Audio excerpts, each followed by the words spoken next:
क्या आप सियासत में वापस जाएंगे या मानती हैं कि अभी हम सियासत में हैं? नंबर 1, संन्यास वाली बात आपने कही, तो क्या आपने वाकई संन्यास ले लिया है?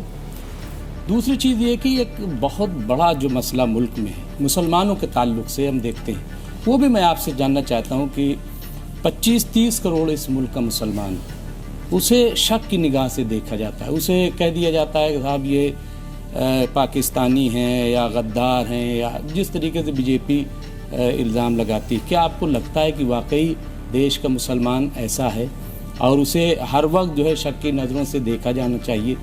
ये मैं जानना चाहता हूँ आपसे कि क्या सोचते हैं, कैसे इसका हल निकलेगा? इतनी बड़ी आबादी को कटघरे में बार बार जवाब भारती जी खड़ा कर दिया है। देखिए, इन्होंने जो सवाल किए हैं ना, वो बहुत महत्वपूर्ण है।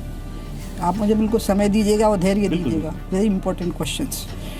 लेकिन मैं पहले एक बात क्लियर कर दूं, मैं बिल्कुल वही हूँ जो मैं थी। मैं बिल्कुल नहीं बदली हूँ। आपको लग रहा है ऐसा कि मैं बदल गई हूँ? मैं हमेशा ही सच बोलती थी। मैं वही उमा भारती हूँ जो 6 बार खजुराहो से और भोपाल से और झांसी से सांसद रही है। मैं वही उमा भारती हूँ जो राम जन्मभूमि आंदोलन के लिए मरने के लिए जान देने के लिए तैयार थी।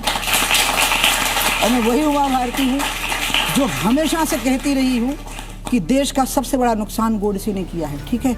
और वो इसलिए किया है क्योंकि 2 महापुरुष इस धरती पर ऐसे पैदा हुए आज़ादी से पहले जो इसका सोच रखते थे कि आज़ादी के बाद का भारत कैसा होना चाहिए। उसमें से डॉक्टर हेडगेवार जी ये सोच रखते थे कि आज़ाद भारत का सांस्कृतिक अधिष्ठान क्या होना चाहिए, और महात्मा गांधी सोच रखते थे कि आज़ाद भारत का आर्थिक अधिष्ठान क्या होना चाहिए, जिसको मोदी जी ने आत्मनिर्भरता शब्द का प्रयोग किया है। अब भारत का बंटवारा नहीं होगा, अब तो बटे हुए हिस्से भले ही भारत में आ जाए।